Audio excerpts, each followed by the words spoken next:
Hi, this is Tim of the 1916 Company. Welcome and thanks for logging on. If you love this watch, email us Team Mosso at the1916company.com for purchase pricing and availability questions regarding this watch. Today we're discussing a modern classic. I remember when this came out in 2018, I thought it was the most exciting new watch of the year.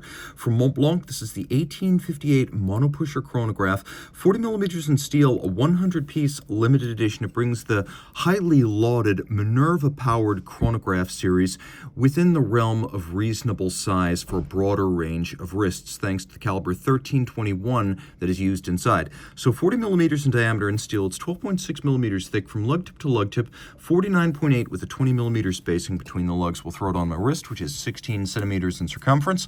Much easier to wear than previous versions of this series, which were gigantic, gorgeous, but gigantic. I'd recommend this watch for wrists of, I would say, my size or larger, only because it's broad. From lug to lug, it's almost 50 millimeters, but it is fairly flat and will slide underneath the cuff. You can also see that the lugs are sort of tapered and they wrap nicely around the wrist. So the strap is substantial. You can see large rectangular scale alligator leather, and it's green with a contrasting stitch, and it's a slightly off-white sort of cream stitch to match the gentle fauxtina of the dial. There's some bolstering to give it volume. You can see it's cut in profile and then lacquered for refinement, and it's gator on both sides with small round scale used on the bottom. This is what you see now from De Bethune, Vacheron, Louis Ulysse Chopard, F. Pigeon, the best top-end brands now using gator on both sides of the strap to make it a longer-lasting product. More expensive, but this watch is worth it. You can see we have a curved spring bar, so there's no impediment to the motion of the strap. We've got a simple steel pin buckle, so you can adjust it quickly.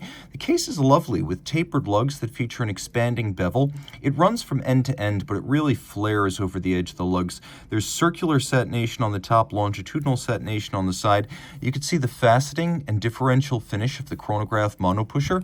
The Montblanc peak on the crown, that's the logo of the brand. Though it's not a screw-down crown, the watch is 100 meters water resistant.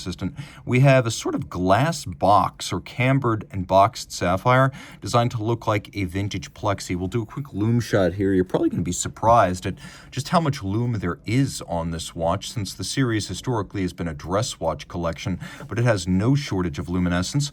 We've got a little bit of fauxtina, which actually works well to add some warmth to the dial. We've also got cathedral-style hands for the hours and the minutes. There's a tachymeter outboard in vintage fashion, really pre-1960s chronos almost always had the tack on the dial. Post-1960 was generally on the bezels. This is a vintage look.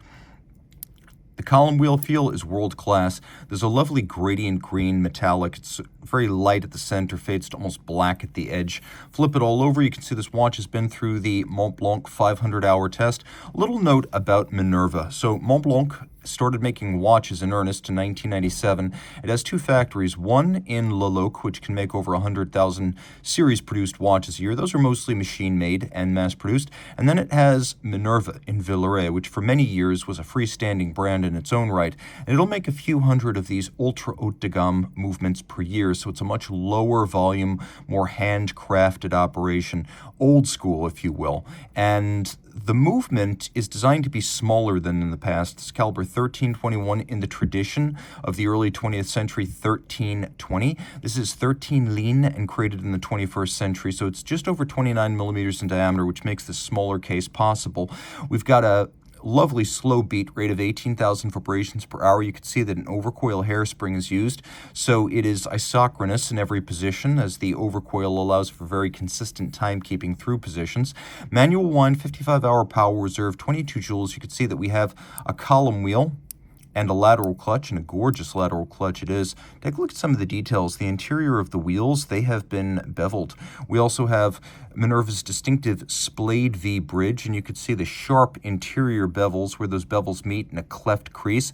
Very difficult to achieve, and there's 3 of them on that bridge alone. You can also see that all of the elements are thoughtfully detailed. Locating pegs used to locate bridges and springs on underlying structures, so those have been polished on their top. The swan's neck, well, I should say the swan's neck, as well as the crenellated tops of the column wheel, mirror finished for black polish, and then spectacular solarization on the ratchet wheel. Take a look at the teeth of the ratchet wheel. They're micro beveled, and then we have this outrageous Minerva arrow or devil's tail on the chronograph lever, and you can really see how that features sharp exterior beveled points and interior beveled angles on a tiny little component made of steel. This is profoundly impressive. Reach out to Team Mosso at the 1916company.com for purchase and pricing details.